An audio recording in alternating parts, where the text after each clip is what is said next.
नमस्कार दोस्तों, मैं मुरारी शर्मा एमएसआई की मास्टर जी क्लासेस में आपका हार्दिक स्वागत करता हूं। दोस्तों, हम अकाउंटिंग साइकिल पढ़ रहे थे और अकाउंटिंग साइकिल के सेकंड टॉपिक जर्नल बुक के बारे में हम जानकारी प्राप्त कर रहे थे। जर्नल बुक में जर्नल एंट्रीज और उसके नियमों को पढ़ा था हमने। अब उन्हीं नियमों को आगे विस्तार से पढ़ रहे हैं हम, और ये है हमारा पार्ट 5। मतलब इससे पहले हमारी 4 वीडियोस बन चुकी है अकाउंटिंग साइकिल के ऊपर। आप उन्हें प्लेलिस्ट में जाकर देख सकते हैं। अगर किसी भी तरीके की कोई भी क्वेश्चन है, कोई भी समस्या है, तो आप कमेंट बॉक्स में लिख सकते हैं।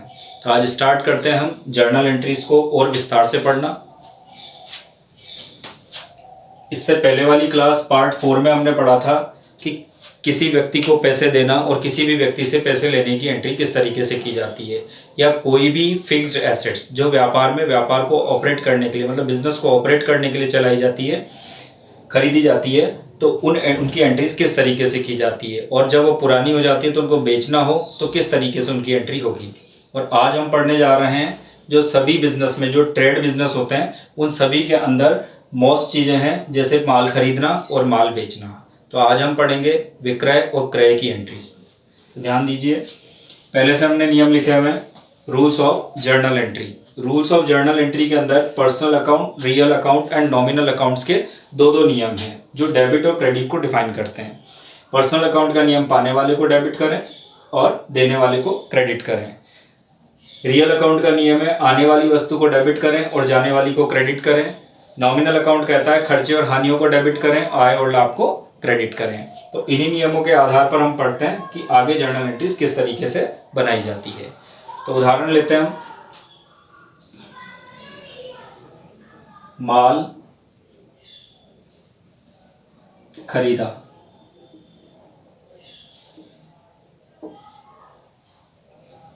₹10,000 का। अब इसमें सबसे पहले तो हम डेफिनेशन देखें कि माल की डेफिनेशन एक्चुअल में होती क्या है।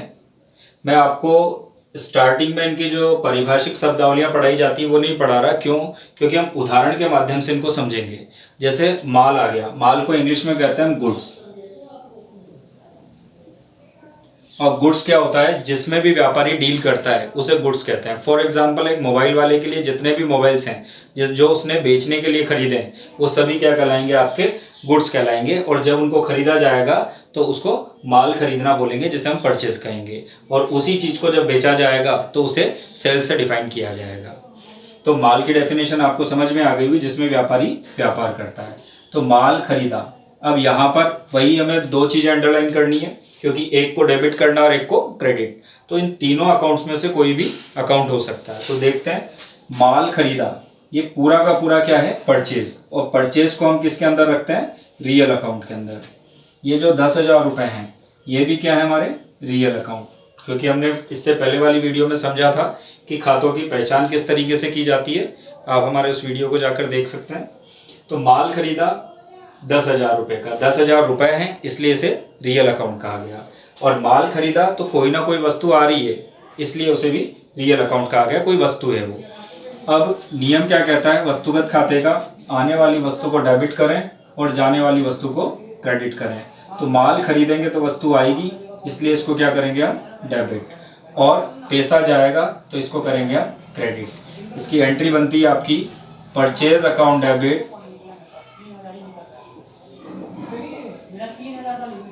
और टू कैश, क्योंकि कैश गया। कितना होगा? 10,000। अभी इससे पहले वाले वीडियो में हम लोगों ने पढ़ा था कि बिजनेस को ऑपरेट करते हैं, उससे रिलेटेड अगर कोई चीज खरीद के लाते हैं, जैसे कंप्यूटर खरीदा, फर्नीचर खरीदा, तो खरीदा वर्ड आने के बाद भी हम उसमें परचेज शब्द नहीं लिखते। क्यों नहीं लिखते? क्योंकि उसे बेचने के इरादे से नहीं खरीदा गया। बेचा जरूर उसको, लेकिन एक लॉन्ग टाइम के बाद जब वो पुरानी हो गई, यूजलेस हो गई हमारे लिए, तब जाके उसको हमने सेल आउट किया। लेकिन इसको तो हमने खरीदा ही किसके लिए? बेचने के लिए। इसके अंदर आपके कंप्यूटर, फर्नीचर कुछ भी हो सकता है। फर्नीचर वाले बिजनेस अगर आप कर रहे हैं तो फर्नीचर आपके लिए गुड्स भी हो सकता है, और आपके बिजनेस को ऑपरेट करने के लिए भी आप उसको काम में ले सकते हो। तो जो ऑपरेट करने के लिए काम में लिया गया है उसका नाम लिखा जाएगा, फर्नीचर लिखा जाएगा। और जो बेचने के लिए गया है तो खरीदा है, जब उसको हम परचेज लिखेंगे। नेक्स्ट देखें आप, यही एंट्री आपकी एक इस तरीके से भी आ सकती है।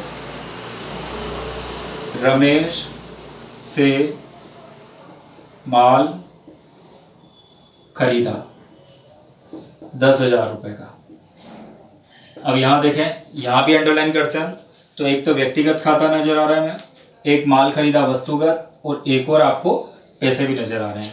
तो ये अकाउंट हमारा पर्सनल, रियल एंड रियल। अब हमारे पास 3 अकाउंट हो गए। बिल्कुल हो सकता है एंट्री में 3 अकाउंट भी, जब कंबाइंड एंट्रीज की जाती है तो 3 से ज़्यादा या 2 से ज़्यादा अकाउंट्स भी हमारे पास हो सकते हैं। यहाँ पर आप देखें, रमेश से माल खरीदा, तो पहले इस एंट्री को देखने पर हमें क्या लग रहा है कि किस चीज़ पर जोड़ दिया गया है, नाम पर। और नाम अधिकतर कब लिखा जाता है, जब उधार में ट्रांजेक्शन्स होते हैं या कभी किसी बच्चे को या किसी बंदे को उधार में चुकाया जाता है। तो यहाँ देखो आप, रमेश से माल खरीदा 10,000 रुपये। अब रमेश भी है और 10,000 रुपये भी हैं।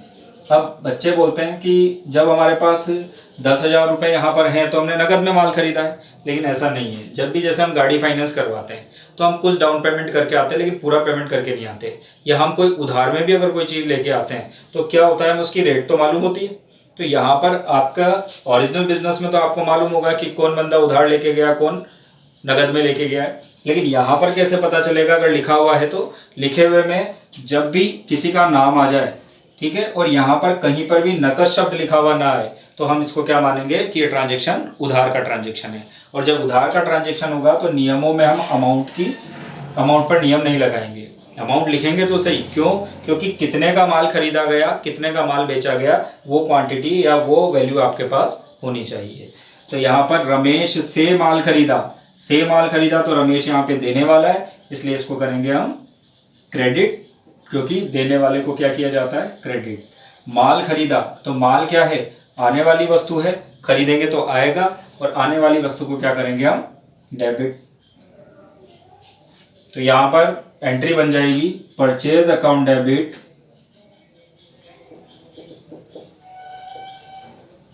To Ramesh account.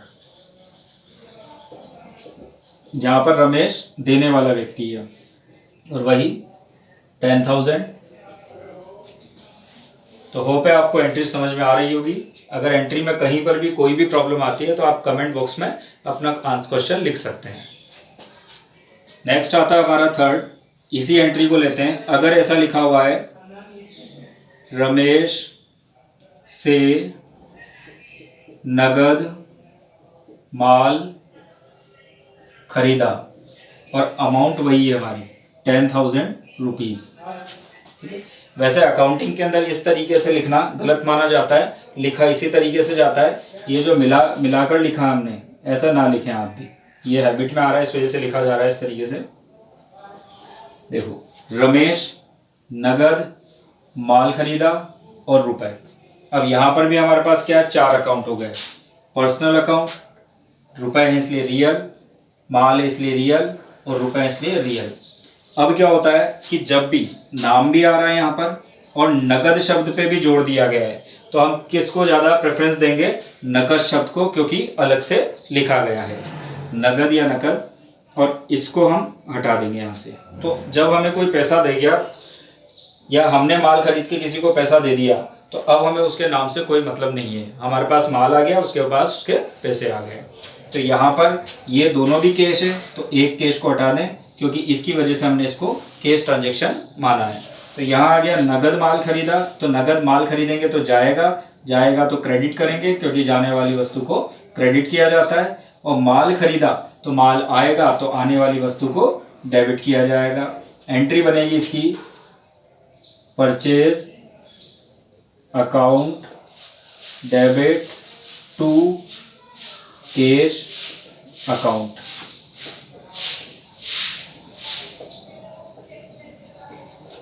₹10,000। तो ये 3 तरीके से हम माल खरीद सकते हैं। इस तरीके की अगर लैंग्वेज है तो माल खरीदा मतलब नगद में ट्रांजैक्शन हुआ है, नाम है और बीच में नगद शब्द नहीं दिया गया, तो ये उधार ट्रांजैक्शन है। यहाँ लिख देता हूँ मैं इसको कि ये उधार है, और जब भी उधार होता है तो नाम आता है इसमें। रमेश से माल खरीदा, यहाँ नाम भी है, लेकिन साफ साफ कहा गया कि माल कैसे खरीदा गया, नगद खरीदा गया, तो इसको नाम का ध्यान नहीं रखेंगे आप, तो इसको कैश ट्रांजैक्शन मानेंगे। अब देखो सभी में ये तो चलो रूल्स के अकॉर्डिंग तो चलते हैं, लेकिन अब हमें क्या होगा, थोड़ी एंट्री बनाने की स्पीड बढ़ानी पड़ेगी। और स्पीड कैसे बढ़ेगी, बेसिक कॉन्सेप्ट तो आपके क्लियर है। जैसे अभी कॉम्पिटिशन्स के अंदर क्या करते हैं, ट्रिक बताई जाती है और लोग उसको रट लेते हैं, लेकिन जब तक आपका बेसिक कॉन्सेप्ट क्लियर नहीं होगा तो कहीं ना कहीं ट्रिक आपको उलझा देगी। तो यहाँ पर देखें आप, इसको अगर ट्रिक से देखें तो सभी में हमें एक चीज़ नज़र आ रही है कि जो परचेज है वो क्या हो रहा है, डेबिट हो रहा है। तो परचेज हमेशा तो डेबिट नहीं होता, लेकिन कुछ कंडीशन से जहाँ क्रेडिट भी होता है, वो आगे की क्लासेस में हम लोग पढ़ेंगे।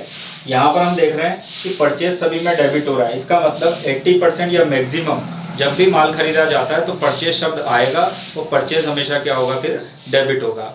अब क्रेडिट किसे करें, अगर उधार में है तो क्रेडिट हम कर देंगे उसका नाम, जिस भी बंदे से हमने उधार खरीदा है, और अगर वो नगद में है तो कैश लिख देंगे। और अगर वही चीज़ बैंक के थ्रू हो रही है, बैंक की एंट्रीज वैसे हम अगले वीडियो में आगे पढ़ेंगे, लेकिन अभी बता दूं बैंक अगर है तो फिर यहाँ पर बैंक लिख देंगे।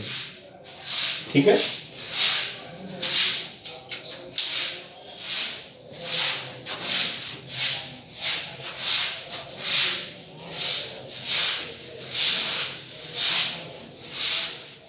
आप लोगों को कोई भी चीज़ अगर नोट करनी हो तो उसका स्क्रीनशॉट लेके आप नोट कर सकते हैं।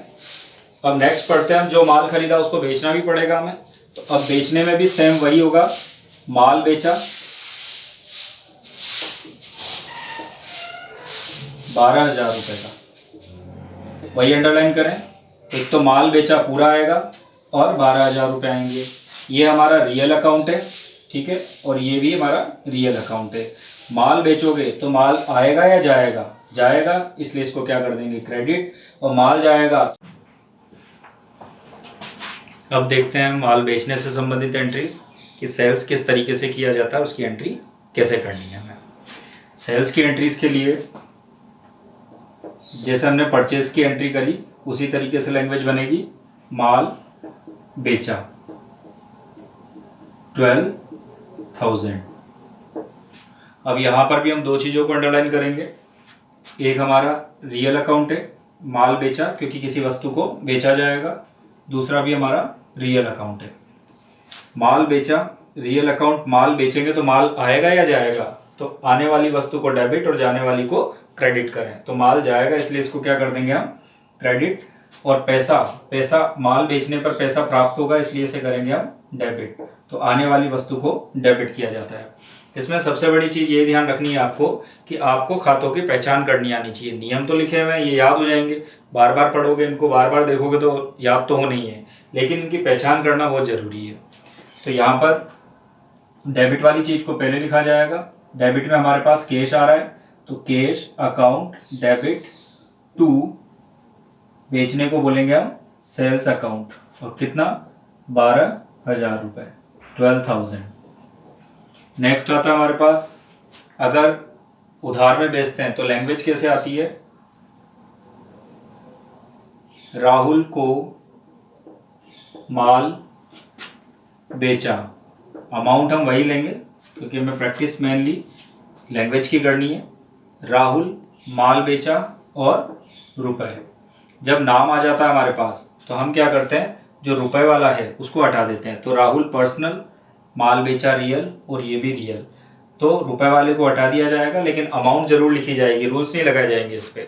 अमाउंट लिखी जाएगी। क्यों लिखी जाएगी अमाउंट, क्योंकि माल बेचा है तो कितने रुपए का माल बेचा उसको भी पता होना चाहिए कि उसके पास कितने रुपए का माल आया, उसको फ्यूचर में वो हमें कितने रुपए देगा वापस से। ठीक है, तो राहुल पाने वाला है इसलिए क्या कर देंगे यहाँ पर डेबिट, और माल बेचा गया तो इसलिए कर देंगे इसको क्रेडिट। रियल अकाउंट के नियम और पर्सनल अकाउंट का नियम लग गया यहाँ पर। तो यहाँ पर आ जाएगा हमारे पास, किसको गया माल, राहुल्स, अकाउंट डेबिट, तो पाने वाले को डेबिट करें, टू जाने वाली वस्तु को सेल्स क्रेडिट करें। अब पाने वाले को डेबिट और देने वाले को क्रेडिट करते हैं, तो कल बताया था मैंने पिछले वीडियो के अंदर कि उसमें हमें अपने आप को ध्यान नहीं रखना। क्यों, क्योंकि हमारी बुक्स में सारी एंट्री हो रही है तो नाम लिखने की आवश्यकता नहीं है। दूसरा पक्ष कौन होगा, हम ही होंगे, ये कॉमन सेंस है। तो यहाँ पर राहुल को माल बेचा है कितने का, 12,000 रुपये का, तो 12,000 रुपये हम यहाँ लिख देंगे। नेक्स्ट लैंग्वेज बन सकती है आपकी,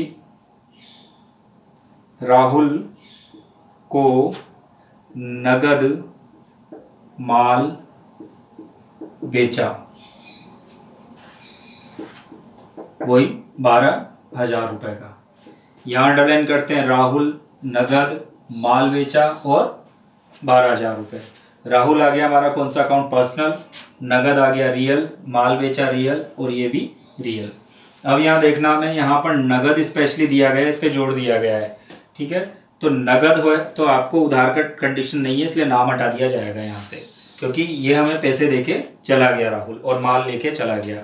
अब नगद यहाँ भी है, यहाँ भी है। हमने नगद किस वजह से माना, ये नगद लिखा हुआ है इस वजह से, क्योंकि ऊपर वाले में भी ये अमाउंट तो लिखी हुई थी, उससे ऊपर वाले में अमाउंट लिखी हुई थी, लेकिन उसके साथ में नाम नहीं था, इसलिए हमने क्या माना, इसको तो उधार माना और इसको नगद मान लिया। बाय डिफॉल्ट हमने ऐसे मान लिया कि ये तो काम किस में हुआ होगा, नगद में हुआ होगा। यहाँ पर नगद माल बेचा, तो इस चीज को हम यहाँ से हटा देंगे। नगद में माल बेचोगे तो पैसा आएगा, इसलिए डेबिट करेंगे, और माल जाएगा इसलिए क्रेडिट करेंगे। दोनों हमारे रियल अकाउंट के नियम लग जाएंगे। और कैश अकाउंट क्या हो जाएगा आपका, डेबिट, और 2 में आ जाएगा आपका सेल्स, कितना, 12,000 रुपए। अब इन तीनों एंट्रीज में भी अगर हम देखते हैं तो हमें एक चीज सेम नजर आती है। क्या नजर आ रही है सेम हमें, एक तो सेल्स क्रेडिट हो रहा है, देखो सभी में हो रहा है। इसका मतलब हम एक नियम बना सकते हैं कि जब भी माल बेचने की फीलिंग आएगी, देखो इनमें करना क्या होता है आप लोगों को, कि हम जब भी किसी भी सब्जेक्ट को पढ़ते हैं, अकाउंट्स का नहीं कोई भी सब्जेक्ट जब पढ़ा जाता है, तो हमें उसे फील करना होता है, महसूस करना होता है, क्योंकि हर चीज जो भी हमें पढ़ाई जा रही है सब लगभग लगभग हमारे आसपास होती है। कुछ चीजें जो पास्ट की होती है जैसे हिस्ट्री वगैरह, उनकी बात नहीं कर रहा मैं। तो अभी जैसे अकाउंट्स का वर्क है, तो अकाउंट्स के वर्क में क्या है, बिजनेस हमारे आसपास है और ये लेन देन हम नॉर्मली करते रहते हैं, ठीक। तो यहाँ पर देखो क्या है कि जब हम भी सेल करेंगे, जब भी सेल करने की फीलिंग आएगी, तो क्या करेंगे, माल बेचा हमने, हमारा माल यहाँ से गया, जिसमें हम डील कर रहे हैं वो चीज गई, तो सेल्स को तो क्रेडिट करना ही है, ये नियम बन चुका। अब डेबिट में किसको करें, तो या तो हमने नकद किया, या उधार किया, या बैंक से ट्रांजेक्शन किया। अगर नकद किया है तो कैश डेबिट हो जाएगा, उधार किया है तो जिस बंदे को आपने उधार में माल बेचा है उसका नाम डेबिट होगा, और अगर बैंक के थ्रू पेमेंट आया आपके पास, बैंक में पेमेंट आ गया, तो आपका बैंक अकाउंट डेबिट हो जाएगा। तो उम्मीद है आपको ये एंट्री समझ में आ रही होगी। करना यही है, इसी तरीके से, टाइम जरूर लगेगा इसमें, लेकिन टाइम स्टार्टिंग में लगेगा, उसके बाद आपको टाइम नहीं लगेगा, और एक एक कॉन्सेप्ट क्लियर होता जाएगा। मेरी गारंटी है 99% एंट्रीज आप लोगों को समझ में आएंगी, 99%। अगर जो फंडा मैं बता रहा हूँ आपको, कि पहले हम अंडरलाइन करें, फिर खातों की पहचान करें, उसके बाद इन पर क्या लगाएं, नियम लगाएं। और डेबिट और क्रेडिट लिखने की फॉर्म तो आप लोगों को मालूम ही है, डेबिट वाली चीज को पहले लिखा जाता है और क्रेडिट वाली को बाद में लिखा जाता है।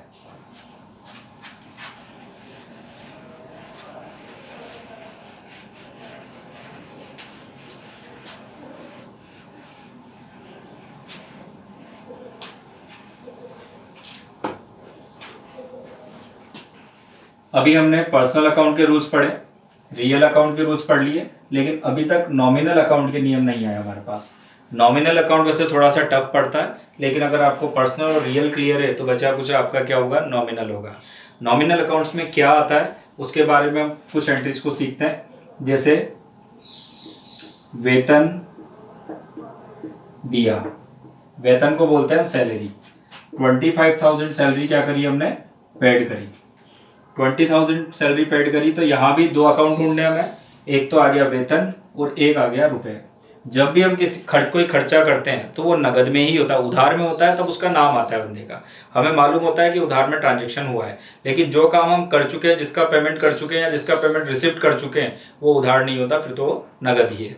तो यहाँ पर देखो वेतन क्या है हमारा, नॉमिनल अकाउंट है। क्यों है, क्योंकि जो सैलरी होती है वो एक्चुअल में हमें दिखती नहीं है, हम महसूस करते हैं कि हमें जो पेमेंट मिला है ये सैलरी के रूप में मिला है या किराए के रूप में मिल रहा है, लेकिन उस चीज को देखकर, उन नोटों को देखकर आप नहीं बोल सकते कि ये सैलरी ही है या फिर ये नोट ही है। आज कंप्यूटर को देखकर, कार को देखकर आप बिल्कुल कहेंगे कि कार ही है, ये कंप्यूटर ही है, ठीक है। तो यहाँ पर सिर्फ और सिर्फ ये जो वेतन, ये जो पैसा मिला हमें, ये किसकी वजह से मिला, इस वेतन की वजह से मिला, हमने कोई काम किया उसकी वजह से। ये हो जाएगा हमारा रियल अकाउंट। नॉमिनल अकाउंट का नियम लगा दो, यहाँ रियल का।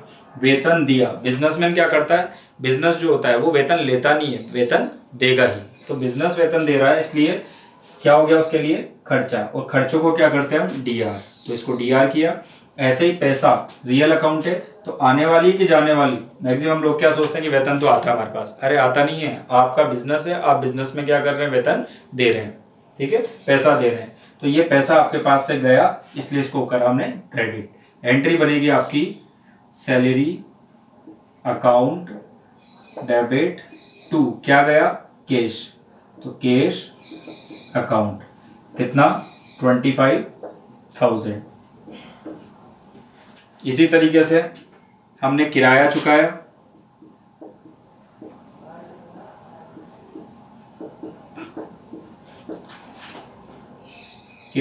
हमने 20,000 रुपए का, हमारी दुकान का किराया 20,000 रुपये, हमने 20,000 रुपये चुकाया। तो किराया और 20,000 रुपये, किराया नॉमिनल अकाउंट है, 20,000 रुपये आपका रियल अकाउंट है। किराया चुकाया इसलिए हमारे लिए खर्चा है तो हम इसको डेबिट करेंगे, और पैसा गया इसलिए रियल अकाउंट है तो इसको हम कर देंगे क्रेडिट। एंट्री बनेगी rent account debit, rent account debit, सभी खर्चों को डेबिट किया जाएगा। और टू कैश अकाउंट 20,000 रुपये। उम्मीद है दोस्तों आपको हमारा वीडियो समझ में आया होगा, क्लास समझ में आई होगी। आप इसे लाइक करें, शेयर करें और सब्सक्राइब करें। धन्यवाद।